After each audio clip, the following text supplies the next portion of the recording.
Yeah. And we're back. And we're back. Oh my God, I gotta finish my coffee and then I can start talking. Isn't coffee crazy? Like if you ran two simulations of humans, one simulation had coffee and one simulation didn't have coffee, like I wonder what it would look like. Is coffee like a do you think there are any countries in the world that do not consume coffee or cultures, or is it like a 99% of, I don't know, all countries or something? The question itself makes me laugh. Why? Because one would assume it's like not even 99%, it's like 99.9%. Okay, so the answer is yes. There's like some indigenous tribes that have never heard of coffee. Yeah, right. That might be the only thing. And I'm sure like they have some type of plant medicine. Like, I mean, even in places that I know in South America, coca leaf that they derive cocaine from, they use a lot as a stimulant, but the coca leaf is not anywhere near the same as cocaine unless you like do all the, all the cool shit to it. All the stuff to it. Yeah. So, but yeah, I think humans have a history of just trying something out and being like, oh, it's affected me. Okay, so the reason I asked that question was because I forget who I was having this I was having a conversation like always, and I feel like I've had this conversation with you in the past, and it's kind of like which drugs are legal and which drugs aren't, and a lot of that is based on the fact that we live in, let's say we live in a capitalistic society, so caffeine is legal because obviously you need to be drinking caffeine so that you can go to work, so that the engine of the capitalistic society can keep going, and also what alcohol is legal so that you can kind of like dull your senses out after a week's worth of hard work, just so you can get back onto it again after the weekend on Monday. And then obviously like certain prescription drugs are legal, like Adderall and such, antidepressants and everything, but then like psychedelics for sure not legal, because you kind of need to like I don't know, how like in the war on drugs, a lot of people think happened because they were fighting the Vietnam War. And then if they were to allow people to take psychedelics, like I think LSD or whatever was big at the time, then the last thing you would want to do is fly to a random country in the middle of nowhere and start like shooting up like some people. Because your government told you to do so. So they were saying that they started the war on drugs to kind of be like, all right, well, basically like as one of the reasons to make it so that their soldiers weren't going to be like, yo, I'm not going to do this. Which is interesting to me, at least. Yeah, it's super interesting, and it makes me think of a couple things. It makes me think about, to be honest, a topic I haven't engaged with in a while, which is like, I mean, prohibition, right? Like alcohol was tried, like in our country, there was a period where they really, really tried to get like not have alcohol. So there's that bit. And then there's I think about how a lot of the class of stimulants are, I mean, honestly, I'll be completely frank, going through life, it seems like cocaine might as well be like used in a legal way. It's just another upper that like people, I mean, it's everywhere, right? And I think legality is interesting, and it actually ties back to this main theme that we talked about, I think, in one of our prior conversations about like COVID and misinformation, and like what kind of messaging you put out to society at large, knowing that for any given policy or message, you get like X amount of compliance, like hard compliance to the letter, and then like the fuzzy like non-compliance and over compliance on the sides of it. Yeah, that's an interesting one.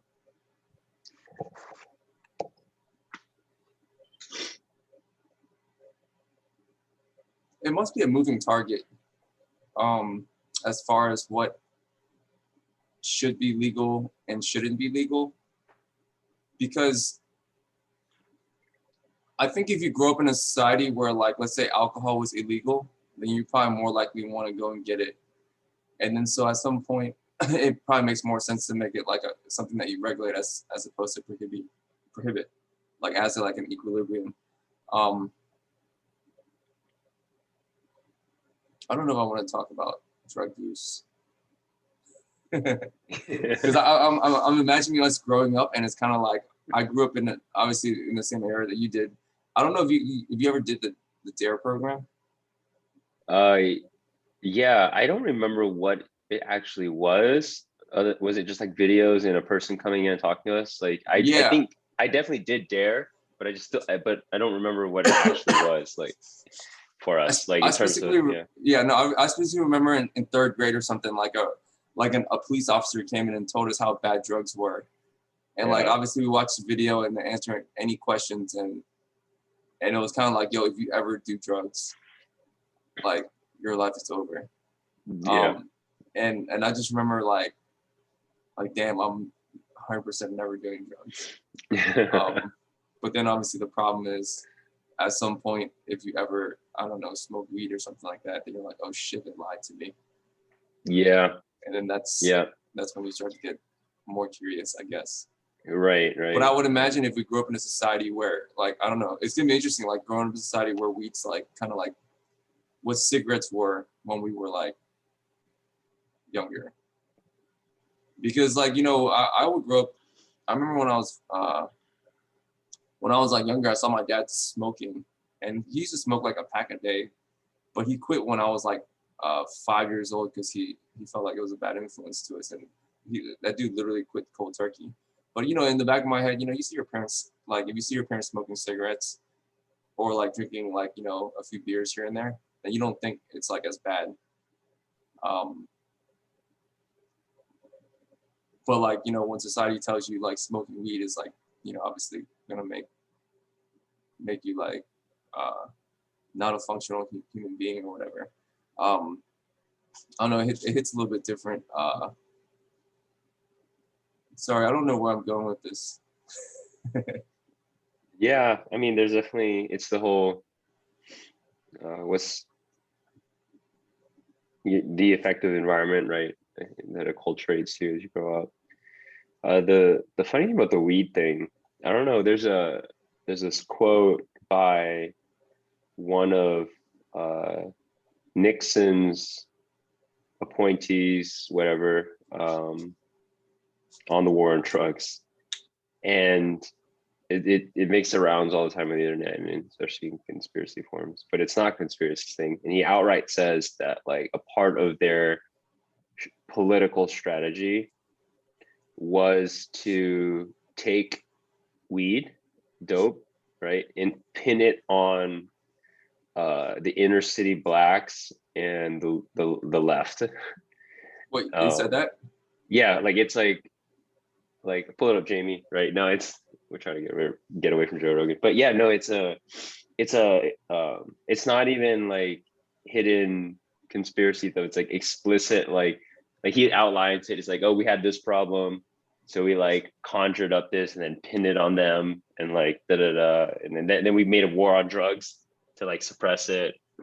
That's a pretty cool strategy. I mean, like it worked. Like sounds like it was extremely effective. It's incredibly effective, right? Yeah, where they're just like able it's, to pick something that the other side, like, you know, obviously partakes in more than our side, find a way to make it illegal, and then start throwing people in jail for it. yeah, exactly. What the Extremely hell? effective strategy. Yeah. And so it's really weird because you know, I was actually talking to a friend a couple days ago. We had dinner, and we're both super reasonable, rational people, but he was actually like exploring more that fringe of like conspiracy theories, and it was like really interesting hearing him say certain things because he wasn't like so far off from like where I was. But yeah, there's like this like clear segment of knowledge of what's been out there publicized that's not even conspiracy stuff. That's just, or it was a former secret and whatever. It has since been released, but you read it and you're like, okay, this okay, this sounds like a crazy conspiracy, but it's actually just the way it is, you know. Like for example, all the medical experiments that we did on Black people in like, you know, in the last century, you know, even as up to the last couple decades, right? Which is why, what is informs like, I think the skepticism that we have now with the vaccine rollout, right? Now, I don't know if there's like a explanation tie-in for maybe like why the white demographic is like vax skeptical, but for the Black community, like there was a time when like people in suits, right, went up to them and was like, hey, you should take this shot, it's gonna like cure you. But what they were really doing was injecting them with syphilis, and studying what happened to them. And like, I mean, this is not like disputed. Like this is like I learned about it in high school and at UVA, like as part of my I think it was in psychology class. Yeah. It's ridiculous. That's I didn't mean to laugh. That's just crazy that it's kind of like you know, like things that you hear that you're like what the fuck? Yeah. I mean, that's definitely like one of them, and obviously I'm sure this probably happened. I feel like I remember hearing that somewhere before too, like maybe it's like something that's people have been talking about more lately, but that's definitely happened like within like people's lifetimes, right? Here we Or go. what? It was from the study was from 1932 to 1972. The Yeah, so Tuskegee syphilis study. yeah, so you have people that are still, you know, like living where this happened Yep. to them or their parents for sure. And yeah, I'd probably be like, yo, fuck this. I'm like, I'll take my chances with COVID, bro. Yeah. Yeah. Damn. So and this is where I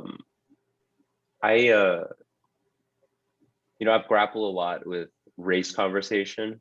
I think that I'm trying to come to my own understanding of the race conversation, especially having like personally, you know, a background and a sensitivity towards against like tribalism or in group out group type of like, you know, reactionary stuff where I really am worried a little bit about anything that could potentially add gasoline to this fire that we have, like this cultural war, right? So I've been grappling with it a lot, especially as someone who is, you know, ethnically Asian, Vietnamese, and what have you. So, but for me, like what's most helpful, and maybe it's just because I'm catching up, right? I'll fully admit that. But what's been more helpful is actually going to the sources of when they say like races, structural or systemic racism,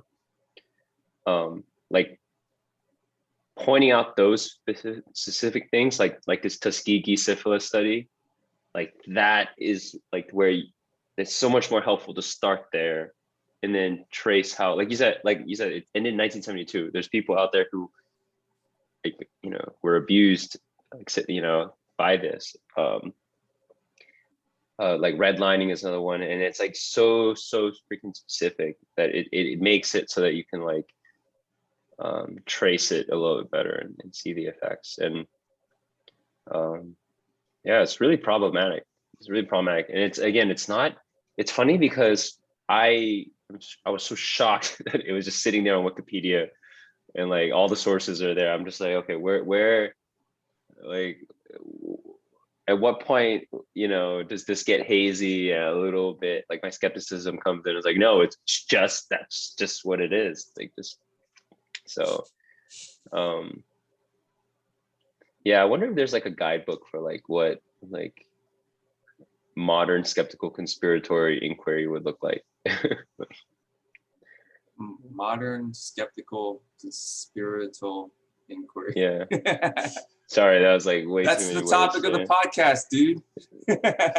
Like, how do you be? I mean, but yeah, the proper level of skeptic, the proper level of energy, thinking about like all these nefarious, dark forces in the world, saying which drugs are legal and which ones aren't. Control of media, right? Like, I mean, probably control of the media is one of the strongest. I mean, you talked about growing up and seeing your dad smoke and the effect that it had and the way it imprinted on you. Like, I mean, even small little nudges in the media, I mean, that's way more profound and magnified than anything, you know, your dad could do in front of you, like, you know, versus like what people around you consider to be normal and popular and acceptable and cool and aspirational. Yeah.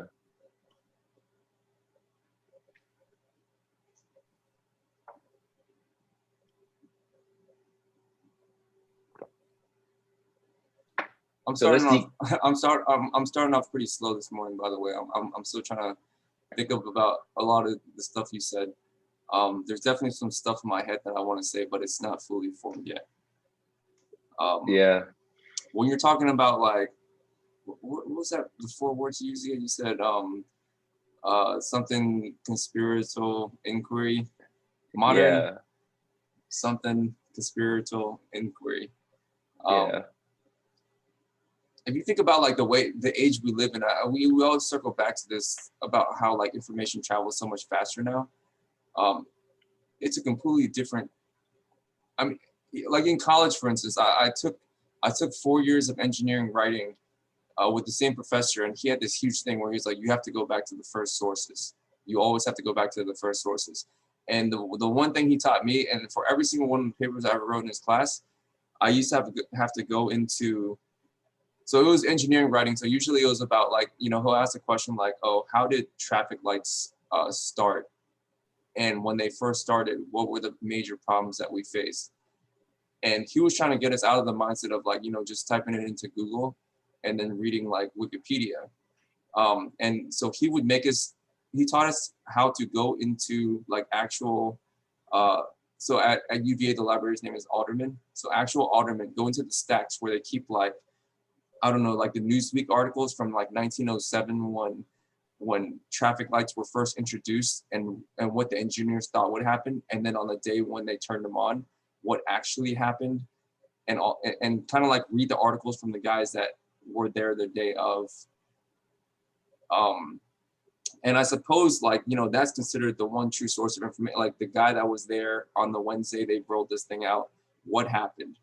The reporter that was there. But nowadays, there's not like, I mean, there was probably only a handful of magazines that were, you know, reputable or covering like this type of thing. But nowadays, like anyone can have a podcast, you know, or anyone can Yeah. have a blog post, or anyone can write their own opinion, and anyone can update like Wikipedia. Anybody can, you know, tweet some stuff. So there, what I'm trying to say is there's so much information and it travels so fast, and it's almost like in like real time. The vetting process for information nowadays, like the filter by which you decide something is true or not, there's just so much information that you even have to decide what's allowed to even go into your filter in the first place before you even like try to like that digest it. Like how do you do that? I mean, you can't just. This was 15 years ago. I know it's a long time. It makes me sound like a dinosaur, but you know, at this time the internet was there, but it wasn't like the way it is Yeah. now. You still could go to the library and probably be like, all right, well, this is probably the best way for me to find my information if I really wanted to get down to like a primary source. But now, I don't know what the current meta is to, I guess like, you know when people say do your research, Yeah. a lot of times I'm like, what the fuck does that mean? Does that mean just Google something? Right. And that's different for different people. Like, what is do your So research? Oh, it's yeah, it's look for your confirmation bias, basically. Um, is what do your research is. So I'm actually gonna take an optimistic counterpoint to that, I'm which not is stating it as a pessimistic thing, by the way. I'm just stating it as a this is how it is. So what does that mean for us? yeah. And okay, got it. Um, but I think that I mean it's funny because I would generally take I mean I actually do have kind of a pessimistic. I think most people have kind of pessimistic view of it. So in a way I'm kind of like um elaborating or challenging my own position. But maybe it's less of again, right? The nature of the system is uh, it doesn't it's not it just is, right? It's just, nature of the system is, and I think probably the bigger crisis is not that there's so much information coming at us from credible and non-credible sources and that it's being filtered by algorithms, because I do think that we do have the power to inquire more than we have, faster than we have, and cross-reference, calibrate more than we have. But what's under attack and been assaulted like crazy is our attention span, right? And the fortitude, the defenses we have to have up against like outrage in particular, I would say. But you know, there's a stack ranking of emotions that are like intoxicating and like can kind of get in past your defenses depending on how it's packaged, right? And it's exhausting to it's exhausting in two directions. It's exhausting to expend mental energy, like putting a wall up to it. And it's also exhausting to like, yeah, figure out which ones to like look into more and how to do that. But I will say that if you have the aptitude or desire to actually like look into one of those things, you actually can probably find the answer quicker than we could in the past, right? If you wanted to see if something was true or not, or you know what the source was. But you know, I'll already admit, like, yeah, it's just too much though. Like the amount of times I do that now is less, and I've adopted more of a shutdown, like filter, just like this doesn't affect my life. This I don't need to have an opinion on this. I don't work in, you know what I mean? Like I literally don't need like I don't need to know this at all. Like almost like there's no actual material gain or effect to me knowing this other than like when I'm at dinner parties, you know, I can contribute to like nuance, like to some type of conversation that's happening. Like, you know, like the world is so much bigger uh, than we can even fathom. And I think every single day I learn more about how freaking huge our world is. Still, like small and big. Like it's a bit of a paradox, I think, that the world is both like unfathomably big and also like, you know, remarkably small. But yeah, it's a good point. It's a good point to think about. Now, what do you think about Gen Z? I think that's also a thing that we talked about a lot too, that we mused upon. Gen Um, Z. because yeah, like I mean, they've been in the thick of it and they're going, you know, going to be maturing through it. I mean, I hope that they can, you know, figure some shit out because well, it's crazy to watch people grow up in literally a different time. Like once you're old enough and you actually have like a nephew or a niece, you know, I have two I have a nephew and a niece now, 2 and 3 years old, and I see like the way that they grow up now, you know, with iPhones and stuff. And I already know that by the time they're 15, 16, they're never gonna learn how to drive a car. I'm pretty sure that, you know, by the time they're 16, there's going to be some sort of automated driving technology that's much more safer than giving like a 15-year-old the keys to like a 2-ton vehicle and letting them like drive around with their friends and stuff. I know that's how we came up, but just watching them with, okay, so going back to your piece on how like the algorithms are kind of like the things that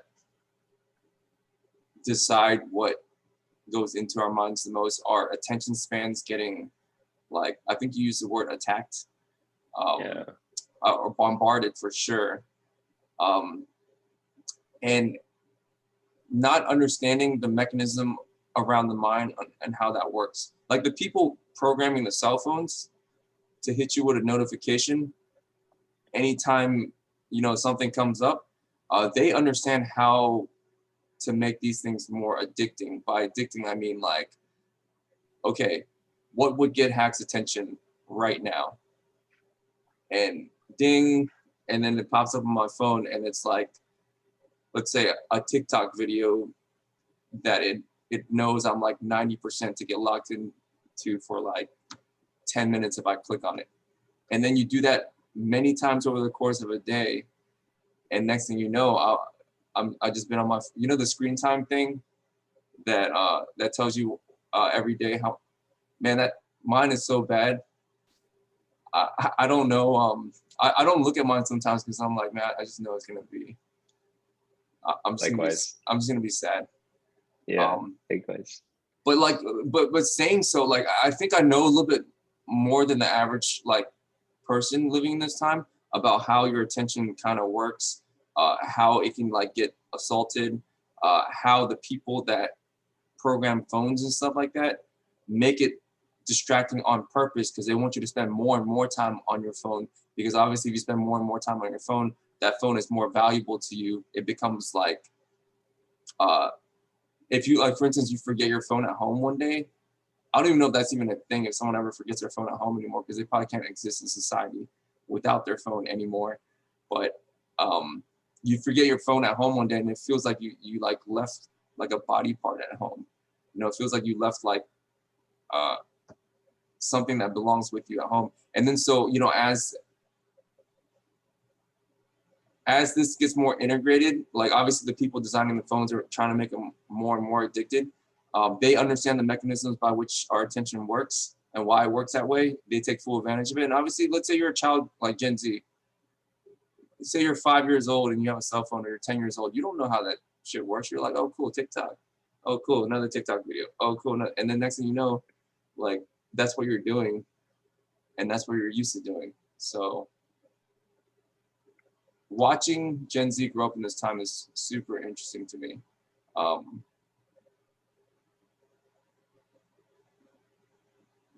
don't really have a hot take on that though. Yeah. Yeah, no, I think all that's been said probably has been said on that topic, because it's probably the most jarring thing for us. Like, well, millennials were on the bridge, right? In between analog, digital, and it's like unpredictable. It's like no one really knows what's going to happen. I have a question though. So I've noticed like some people, and I know neither of us are parents yet, so we're kind of like just in the peanut gallery with this one. So I mean, our opinions probably barely matter. But like when you raise kids, I know some parents are like, I'm literally never giving them like a cell phone, like no iPads, like none of that stuff. Like we're just gonna like read books in them, and you know maybe they get like 30 minutes or an hour of TV a day at very specified times, and we turn it off, and then we go and like they make it like a thing because they know like how addicting phones can be, and how it kind of like I guess how it's like bad for you, right? I'm using quotes because I guess there could be an argument. The other side of the argument is, well, they're growing up in an age with technology. They're going to be using these cell phones like no matter what happens. by the time, and I wouldn't be surprised if I don't know what age kids get cell phones nowadays, but it's probably much lower than when my ass got a cell phone. So, Yeah. so some parents are like, embracing it more so. They're just like, I mean, some parents are like, yo, we're only reading the books and stuff like that, but then they like kind of like, uh, can't upkeep that. And then it just makes sense. Like when your kids are here to watch, look at the cell phone for a little bit. Next thing you know, the kid's happy. And then you kind of have to like, you just kind of tap out. It's like, all right, you know what? Like necessary evil. Like this is what happens. But then some parents are actually like, you know what? We know it's going in that direction. We just got to embrace it. Here's a cell phone. And then, and the kids start actually learning how to use it. And you can kind of see, the algorithms like start like programming like the kids, right? Now I guess my question is what strategy do you think you would use if you were to have kids in this day and age? Like cell phone, no cell phone, limited cell phone? Yeah, that's a really good question. So I'm biased because growing up, I actually didn't have any restrictions on computer use. And bless my dad, he would actually come home.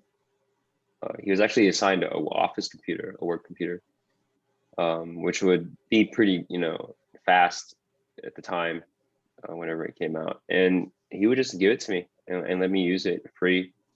I had no restrictions at all. And I think, this is getting a little bit personal, right? But I definitely was like, I didn't really have that much problem, I think, socializing and making friends. We moved a lot, and I never remember like having issues with that as a kid. But I also still remember being like clearly different and wanting more out of what I was getting. And so in many ways, like having the internet available to me was like amazing. Like I think that I raised myself in a lot of ways, like by exploring the internet as a kid and using like the computer at the time.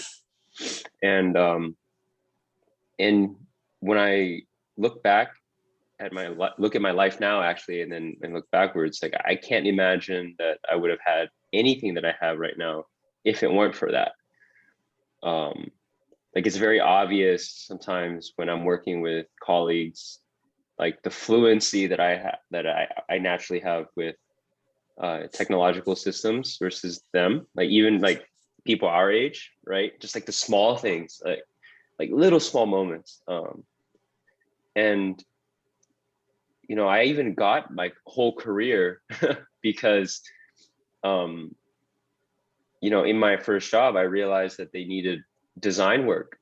And the last time I had properly designed was because I had pirated Photoshop back in high school and made anime like graphics for people. Like people would put in requests like, oh, I want a FMA signature with Al on it, and I want it red. And I would like make one for them. Like, yo, here you go. Here, I made one for you. And like,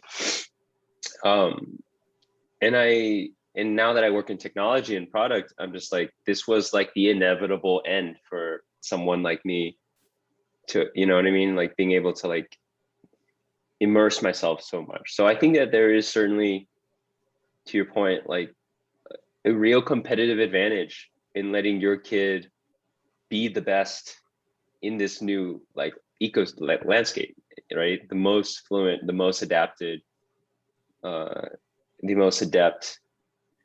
But now, if I could redo it though, I do think I was given a little bit too much. Like a little, like I think way too much almost even. And good thing I was able to kind of like self-regulate it in the end. Like certainly there were periods in between that like were not as good for me, I would say, in development. But I would probably, for my own children, and as I'm telling this story to you and my friends, probably say it in a more optimistic light, to like, all right, this is where I was, and it was like hard, like this far out on the spectrum. Like I would probably be just taking walks, like steps back from that middle. So at least that's a personal view of mine. Does it affect your answer any at all that technology is different? I do remember the first time I got myself, I mean, not cell phone, but computer. I was like Yeah. in fourth or fifth grade. My dad went to the store, got to Best Buy or whatever, Comp USA, I think at the time, and got us a computer and brought it home. And me, Z, and O were just like, oh my God, we have a computer. We had a natural restriction. There was at least 3 of us at all times that wanted to use the computer, and also my dad when he was home from work. So we kind of had to like, I think Z probably got the most computer time because he was the oldest and could beat us up. And then if Z wasn't using it, then obviously O's not using it because it's my turn. And then O probably kind of just like had to sneak it in there whenever his 2 older brothers weren't using it. But it's not the same, like, you know, I know technology is technology, right? But it's not the same. I mean, the worst, we had like AOL chat rooms. You know, you don't have 20 people in a chat room at a time. You were like, oh, cool, I'm chatting with someone from, I don't know, from California, like through my computer. But nowadays it's like, I mean, I'm walking down the street and I could get you on a FaceTime call and be like, hey, Steven, what's up? Look what I'm doing, buddy. And then, and it's different, right? And does that play in at all to any, I guess, like your decision to embrace or not embrace, or something in the middle? It definitely does, but maybe a better question. Maybe a better question is, sorry to cut you off, but maybe a better question. What I'm like trying to dig at is, even for us, like obviously we have this amazing technology. It's almost like a miracle that we have the internet and the way it is now. It's definitely like, I don't know who decides on like the wonders of the world, like, but this is definitely one of them. You know what I mean? Like what are we on? 8? Is there 8 or 9 or 7 or something? 7 wonders of the world. This is like 8 or 9. This is like the next one. Sure, like the fact that we're interconnected in this network, and we could just like, if I wanted to, like, I don't know, the technology is amazing. And you can use that technology to, like, I don't know, like watch cat videos and do like TikTok dances, which is, you know, dope too, because some of those memes are like funny as shit. But then the fact that you can tap into this thing and like learn anything you want at any time. Somebody made a video tutorial of it and was pretty good at it, and put it on YouTube. You know, you can like, you can send somebody like a direct message, and obviously they don't have to respond, but you know, if you create enough clout and stuff like that, you can contact anybody in the world just from your phone, like like tweeting them. And so if you're a credible source, and I guess I'm implying that if you're a credible source and you create enough clout by having enough followers because you're a credible source, then you could like essentially tweet at like Elon Musk or some shit. And I guess if you have enough followers, he'll be like, oh, like, I wonder what this guy with, I don't know, like 500,000 followers has to say.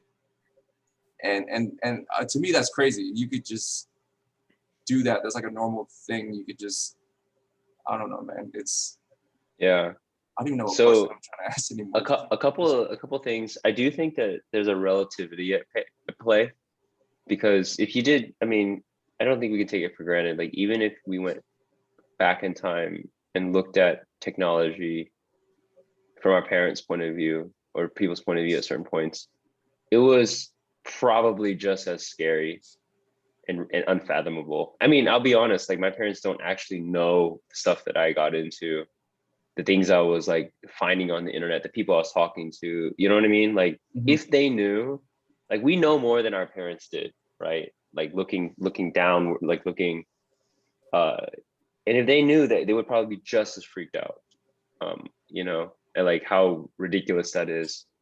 That is not to say that like it's exactly the same, but it might be closer than we think.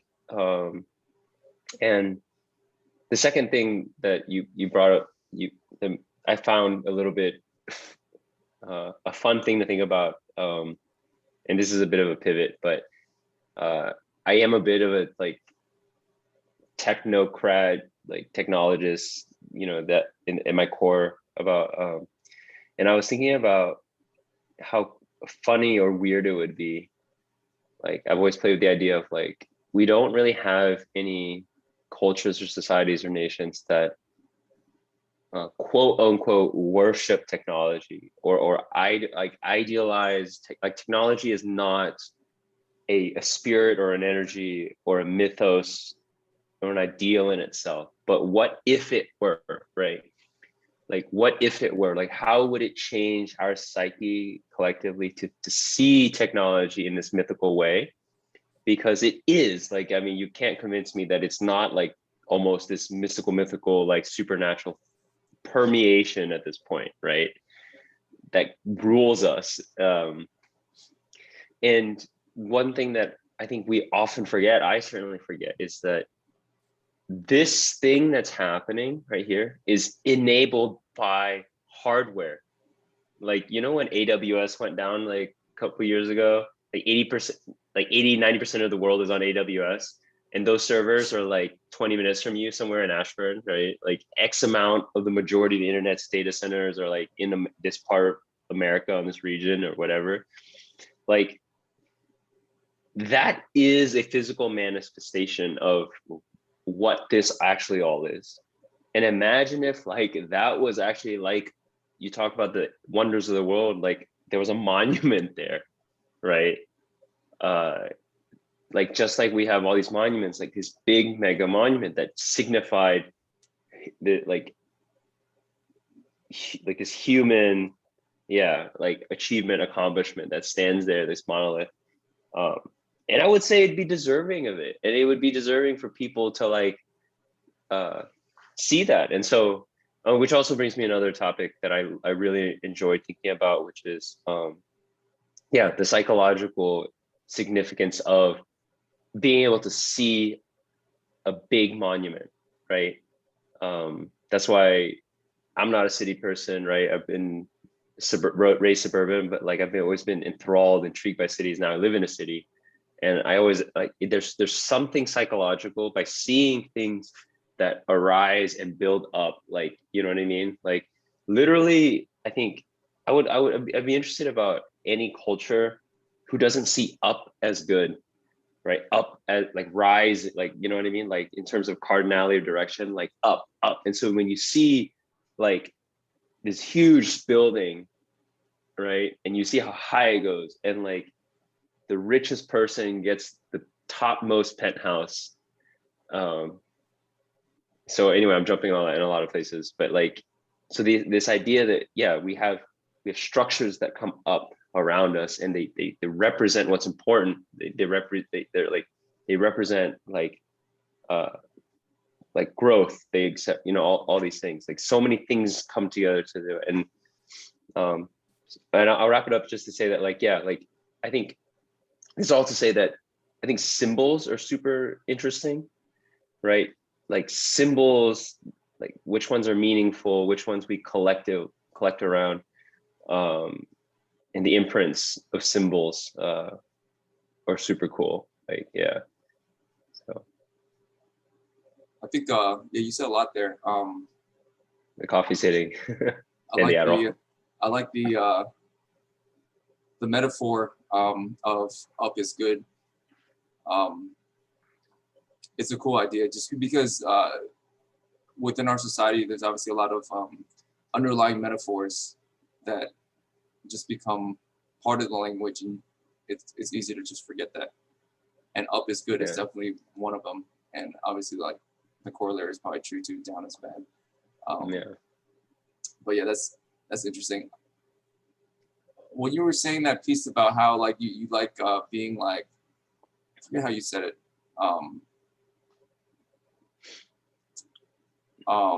Okay, I'm not even gonna circle back to that because I it just like slipped my mind.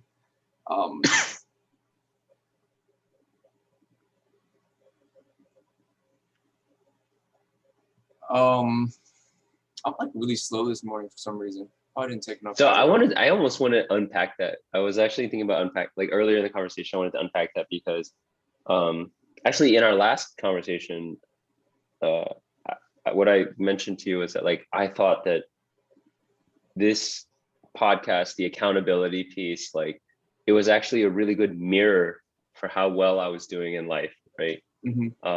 Like if I was doing what I need to do, depending on how I showed up, and if we were like able to nurture and grow this alongside. And I realized that I was like, man, I'm not like on top of my game in the way that like I would expect, or in my mind, I expect myself to be at. And between the last time we talked in this one, I totally agree, man. I logged in this morning, I was just like, oh my God. And relative to our other conversations, this is probably definitely the one we've had the most, like, I think probably like just morning friction, like, which we wake up, 6:30 for these, right? So you think it's because we like tried to like spend 3 minutes planning it, and it just was like, oh shit, I guess. I mean, we barely tried to spend any. This is the first time we even thought about planning our conversation topics. I don't even think I planned anything. I was just like, hey, you want to plan it? You were like, let's just start. And I was like, okay. That might be. Yeah. Usually we just talk. Yeah. I mean, I will admit, I'm pretty tired this morning. Like, I didn't take care of my night sleep and protect that the way that I should have. So yeah, me either, man. I was watching the NBA playoff game until like, shit. Yeah, exactly. So there's that component, and I had some questions that popped up. I had some questions that popped up like maybe 20 minutes ago that I was like, yo, this is a good question to ask, but then I fucking forgot it. And then I have them in my head now, but they're more like questions around like purpose and stuff like that, and questions around like how to I know we're rolling up on the end of the podcast. This might not be the best time to bring it up, but we still got a couple minutes, because this has been a question that I've been thinking about a lot. Like individual purpose, like and also like, because within our stores, like at HEH, Happy Endings, our restaurants, we've been thinking about like a company purpose. Like, why do we exist? Like, if tomorrow somebody came out and was like, yo, I'm offering you a ton of money for your restaurants, and we gave it to them, and then let's say the very next day they closed all the restaurants and just like fired all the people, what does the world lose if that were to happen? And purpose is one of those things that I'm not sure if it has to be conscious. I mean, you're obviously like out here living, even if you're not conscious of what your purpose and what your end goal is. But perhaps like if you were able to see that and understand it better, you can actually double down and go towards a direction more intentionally. So I've been thinking about my personal purpose a lot, like as an individual, and obviously on a company level, we've been thinking about it too. And I'm curious if you had any idea of A, what your purpose is, B, if you don't know, if you think it's important to know, and C, if you did get there and you have an idea or even a semblance of a purpose, how did you get there? How did you discover it? Was it something you discovered, or was it something that you like stumbled upon, or not? What's the opposite of discovered? Yeah, stumbled upon, or was it something that you intentionally said, yo, this is my purpose and I'm going for it? Oh my God, what a topic. Oh, I love this. This is, I mean, I obviously love this topic because it lets me talk about myself, and who doesn't like talking about themselves? But yes to all the above. Yes, I absolutely feel like I found my purpose. I feel like it ultimately became something that was explicit and intentional. But the journey to get there certainly wasn't. And yeah, I think I have a framework for having figured it out. So if you have the time, I can like jump through it real quick. Oh, dude, I have. Yeah. I have more time than you probably, since you have work. Yeah, I do need to start my day. I'm behind on some things. I'm like, but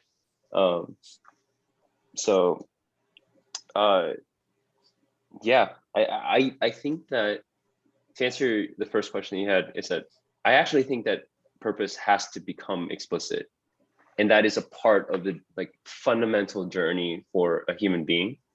Like, we are semantic creatures, right?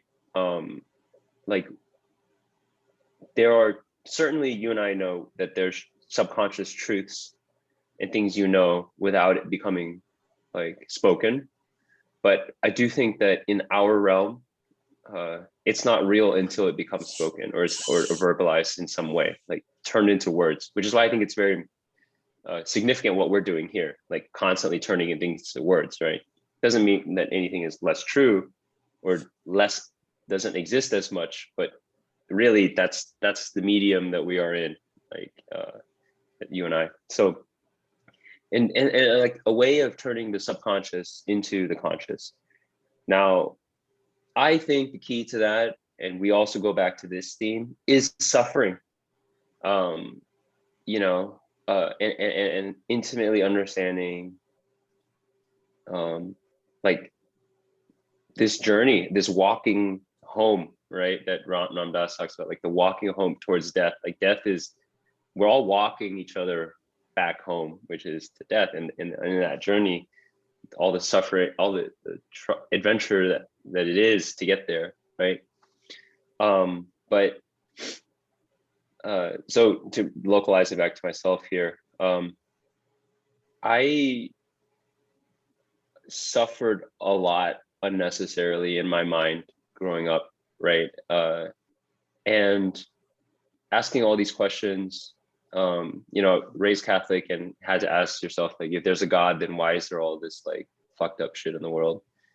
Like why? Like why is it, you know, why even do this thing? Why? And I think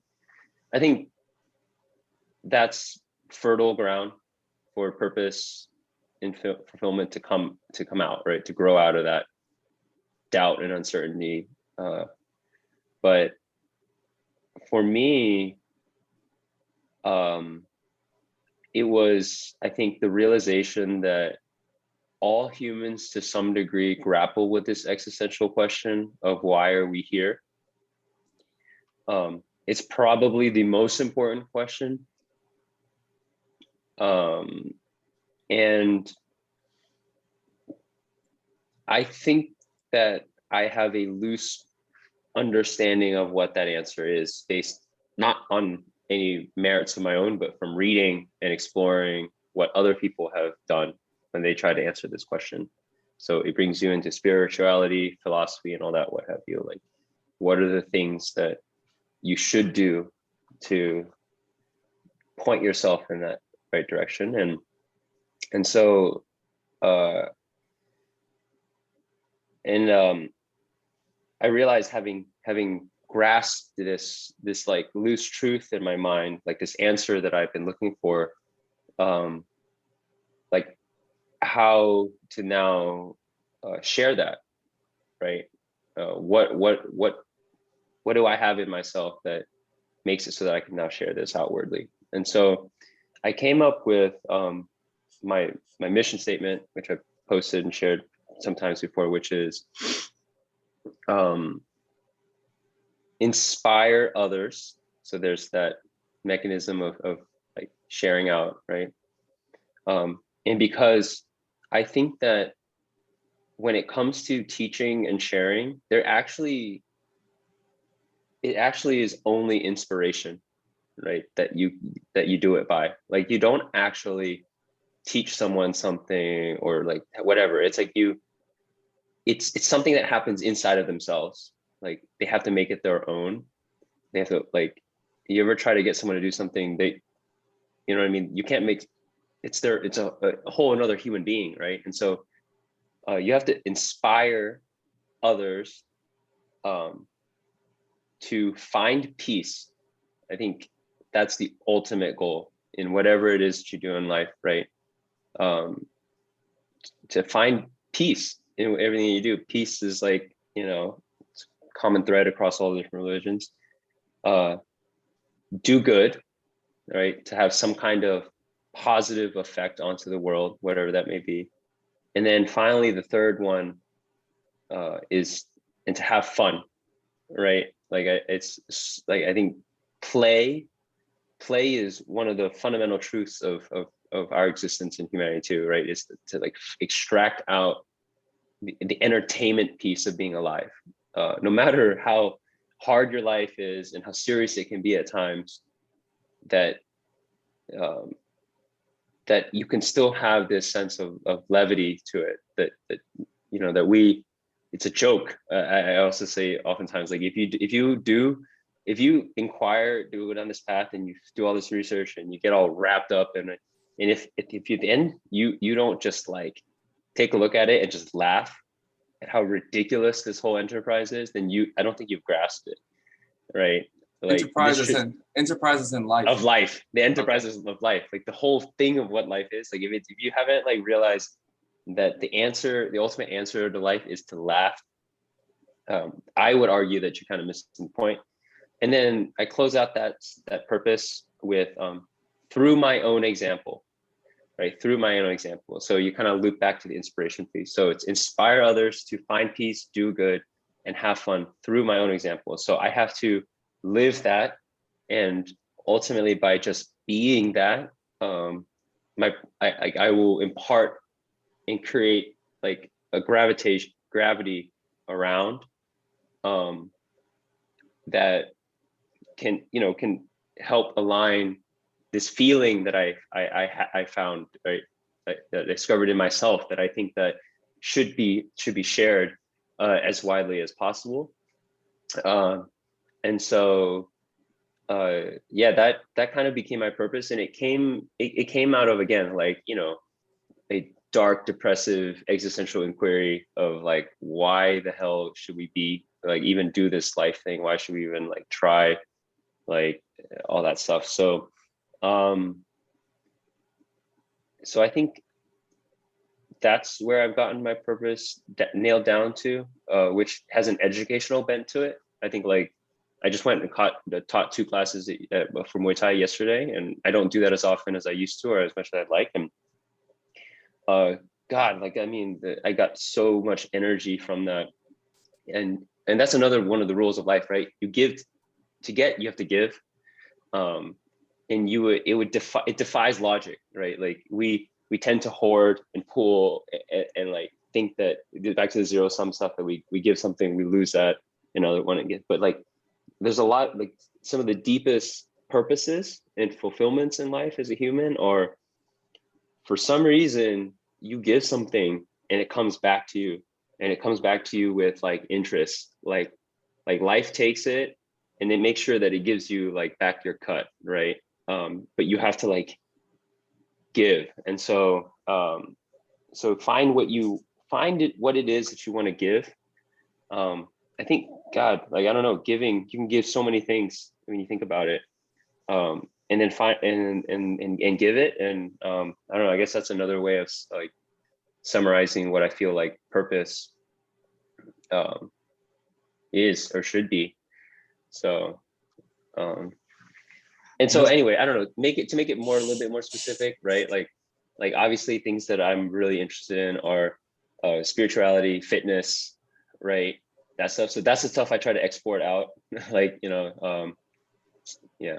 Can I ask you, okay, so now that you have this purpose, this mission statement, this topic sentence of for your life, it's like, is that correct to say? It's the topic. Yeah. Like if your life were like, like a long essay, this opening paragraph, this topic sentence, like, that you boil it down to is, I want to, inspire others to make peace, to find peace, do good, and to have fun. Have fun.